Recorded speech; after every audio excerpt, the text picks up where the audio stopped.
technology is fundamentally neutral. It can be used for good. It can be used for bad. It's our job to be shaping them as forces for good.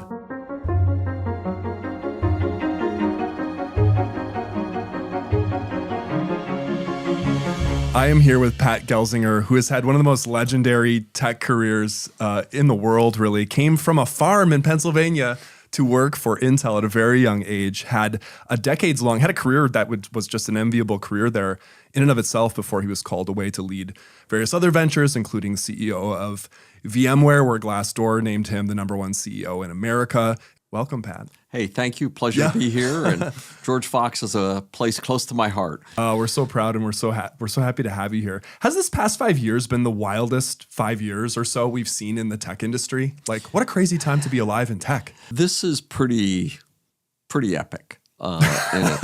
And when you think about COVID, right, coming off of COVID, in many aspects of technology, we sort of called it the COVID high, sort of like a sugar high, where everything needs to go online and, all the implications of that. And sort of, just at the moment you're getting over COVID, right? And you're starting to get some normalcy, supply chains and what I was super involved with CHIPS Act and semiconductor and manufacturing rebalancing, and then Gen AI.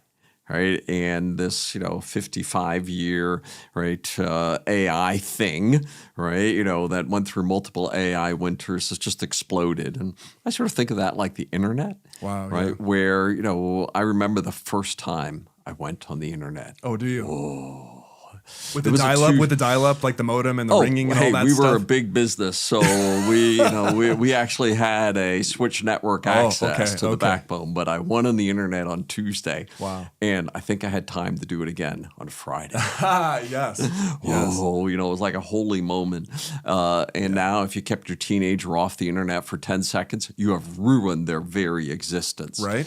And AI is going to be the same way. It's going to have that kind of dramatic reshaping of the technology landscape, how we use and interact with technology. So all of that together and then throw in a little bit of geopolitics. Yeah, this is a pretty wild time to be alive. You think AI is going to be that big? Because I know some people are saying things like, there's a plateau and there's a hype cycle and there are companies making money on this. And so obviously they want it to be bigger than it is. Like, what's your attitude about how serious things are going to get with AI?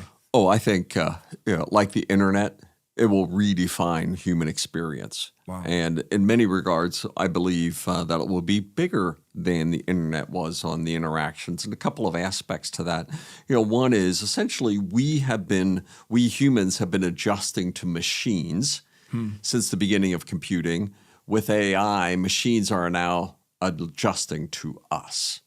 Right? Where they see us, they hear us, we're responding to them in our language as opposed to their language. And, crossing that Rubicon, if you could, of user interface really makes it available for everybody, right? In that sense. If you can talk to a computer, okay, it can start doing things on your behalf.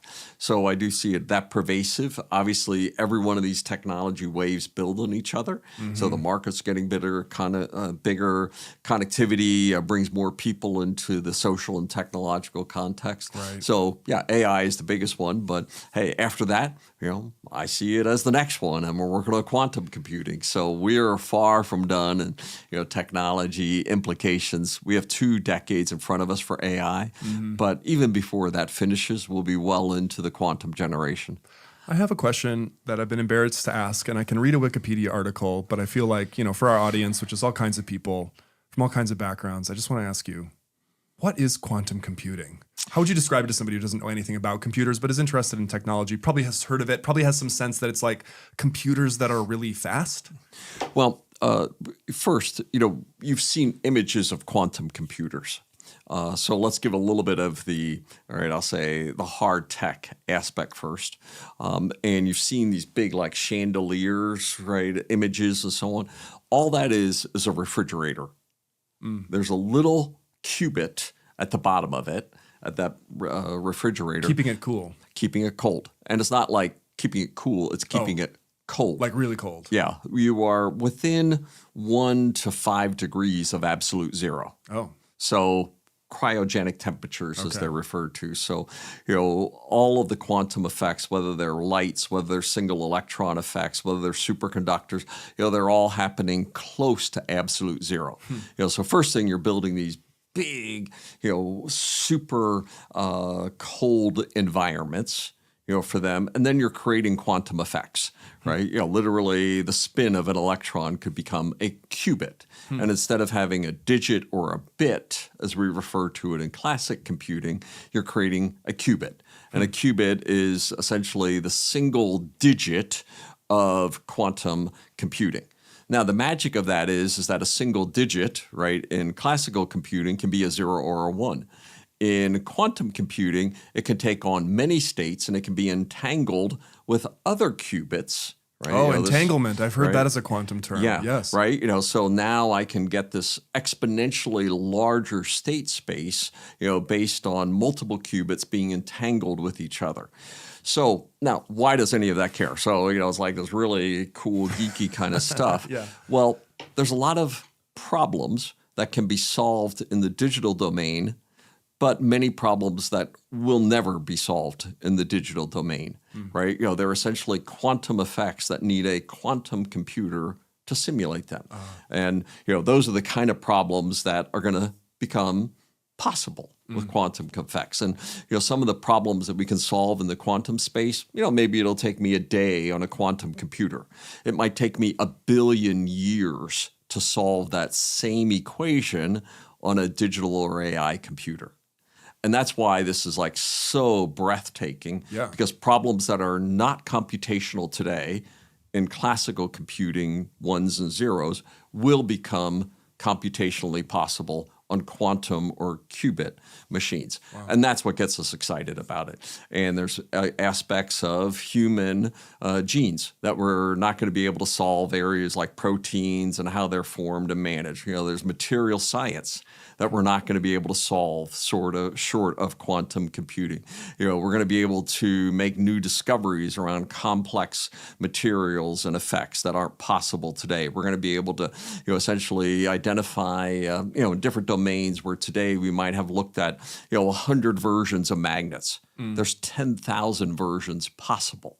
Right? And magnets, of course, are going to have huge implications on electric vehicles and energy generation, being able to fully look at biological effects.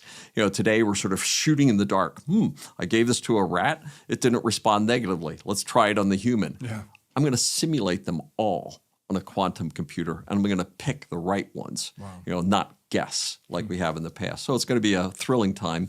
And I call it, the trinity of computing, where I'll have classical computing, I'll have AI computing, and quantum computing all working together. And I think that's this next phase as we move past the couple of decades of AI, when all of that comes together, and we're going to be able to solve problems that have never been solvable before. Yeah, we're just living in these wild times. I take it just from the way that you're talking about this and the positivity. What's your take on the probability of this doomer, this extinction idea around AI? Well, first I would look back over history, and really, those who don't study history are doomed to repeat it, kind of mantra. And technology is fundamentally neutral. It can be used for good. It can be used for bad. Right? Roman roads, were used for conquest. They were also used to let the gospel go out. Right? The printing press, right? It was used for printing Bibles that became the educational materials that resulted in fundamentally the Renaissance, right? In the greatest period of learning in human history. And over again, we've seen technology breakthroughs used for good, but also used not for good. It's our job to be shaping them as forces for good over and over again.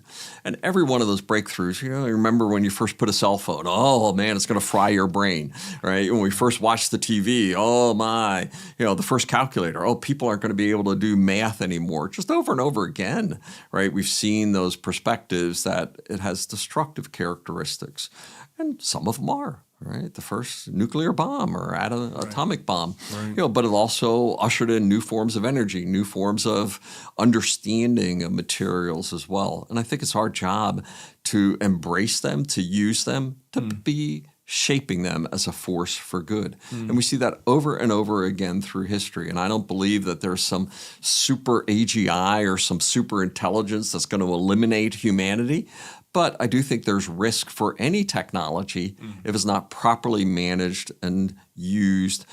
And imagine that you and I come up with a great invention tomorrow.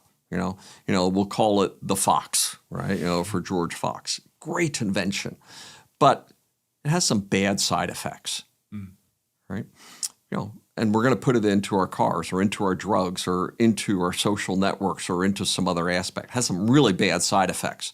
I would argue the engineering isn't done. The Fox is not ready for release into the market. And we're familiar with that. We do drug testing. Right. Okay, if the side effects aren't appropriate or manageable, then you don't release the drug, right? And that's the way I think it is with any technology. As we look at it coming into society, we must make sure that we understand it, that we've engineered it, that we're using it in the right ways. And if it's not good, then we're not done with the engineering yet. We got more work to do until it's ready to go forward. And in some cases, maybe some of the AI systems will need that same additional engineering for it to be ready. Yeah. Do you think Christians have been sitting out on this AI question so far? Well, let's look at history for a second. And if we go back to the social networks, are social networks good or bad for humanity? I've had it both ways personally. And there's an algorithm that's driven by finances, click time. It isn't saying that was good for that teenager. Right. It's just saying, hey, I got more advertising dollars and I got more eyeballs for longer. The sole metrics associated with that. Right. And, even many of the social networks' own results give very mixed answers on whether the people on their platform are better or worse humans, better or worse values, improve livelihoods as a result.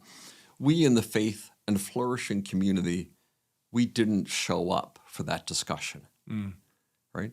And today we look and say, is social networking good or bad? Generally, technology is neutral. We have to shape it for good. And in this case, I'll say we didn't show up, we didn't influence, we didn't demand the algorithms to improve human flourishing. AI, way more important. Yeah. Because literally, the values, the results are embedded in the underlying models. And I do believe that we want to make sure that our values as humans are properly weighted and understood as part of those. And you might have different perspectives on certain theological perspectives. And hey, we want the system to respond, appropriately. Oh, you're a Catholic. Okay, let's make sure we give a good Catholic answer to that. Oh, you're a Southern Baptist. Well, hey, let's make sure, or Methodist or, different views, or Islamic, or, other views. But the values underlying those are amazingly similar. Even when we might have refinements in certain theological domains associated with them. And there's a body of work, that's soon to be released around human flourishing, a many-year study, papers and, good scientific data. And we want those represented well inside of the AI systems of the future. Yeah, I was going to ask. I'm glad you brought that up because I think a lot of people, if they heard about a project to create a very faith-infused LLM or just network of AI tools and things, they might wonder within Christianity, there are a lot of different perspectives. And I mean, maybe part of the answer that I could hear emerging is that you could have transparency and citation, maybe even represented. I know some models do this, like Perplexity's deep research model will now link a source for things. And so you get a sense of where it's coming from. But also there's a sense you want real people to use this, right? And they have to give feedback too. Yeah. So we expect good feedback systems. We have a trust council we're setting up for Gloo that will be getting and reviewing those feedback mechanisms as well. Open source, so that you'll be able to go say, oh, what do they train on, right? Yeah. What are the model weights? So good transparency in the systems themselves. The benchmarks will be the benchmarks, right? We're going to release them. These are the questions. These are responses. This is how we've done. Yeah, not hiding it or anything like that. But then also the RAG systems and contextualization, allows us, oh, you're a Catholic. Okay, let's give you, we're not going to hide the fact that we start from a Christian perspective or Judeo-Christian value, perspective. That's sort of home base for us. But if, we know that you're of a Catholic or a Judaism or, whatever faith tradition, then RAG systems allow us to give that context and prompts, appropriate to your faith traditions. Just like, hey, if you're, a young mom, hey, you're going to get Pampers ads, right? Well, here, if you're a young Jewish mother, okay, we're going to make sure that, we give the perspectives appropriate. If we don't know, we know what home base is. But we're also going to say, as we do know more context, we'll be appropriately representing your faith perspectives as part of that as well. Yeah, that's really fascinating to see where that's going to go and just to see how all this is going to develop. We're talking about heavy things here, serious things, good and evil, faith, the future of the world. I wonder, when people think about tech and tech CEOs, I know there's just like an image of that there must be something like sinister going on. Like I think even of that iconic image of the tech CEOs behind the president at the inauguration, regardless of what one thinks politically and so on. I just saw that and I was like, wow, that's like an iconic image. And I don't know, like how throughout your career, how did you inject your faith into your role as a CEO? How did you manage being a person of faith in environments that are fundamentally, maybe pragmatically secular environments? How does that even work? Yeah. And, in a lot of senses, I was never embarrassed about my faith, being very public on it. There's many of the CEOs of some of the most visible CEOs. Hey, I know they've had a gospel presentation. Really? Because I gave it to them. Really? Yeah. In one-on-one settings and other opportunities. How does that, I know without revealing, specific things, but like, how does that go? How is it received? What do they say? Well, a couple of them have been successful, right? Been able to lead, several leaders to Christ. And in other cases, they respect my faith perspectives, and they're on their own values journey as part of it. And some, have chosen, different routes. And later in life, people often look at spirituality and faith in a different lens than when they were in the height of their career. Right. But, I've also been able to build relationships with many of them where, hey, I know who their kids are. I know their health challenges. I know, right? One of them had a son pass away. And they said, "You were the first person to call." Right? And they know that my faith matters to me and how I care about them and their families as well. But a lot of it, as well as a leader of a large organization, you got diverse views. Right? Yeah, highly diverse. And you have to be extraordinarily respectful of different faith perspectives. I had a gay man who was afraid to come and present to me because he knew of my deep Christian beliefs. I apologized to him. I apologized to the entire company for him. Wow. Because if I wasn't making him comfortable to be part of my team, then I probably was making other people not comfortable to be part of my team.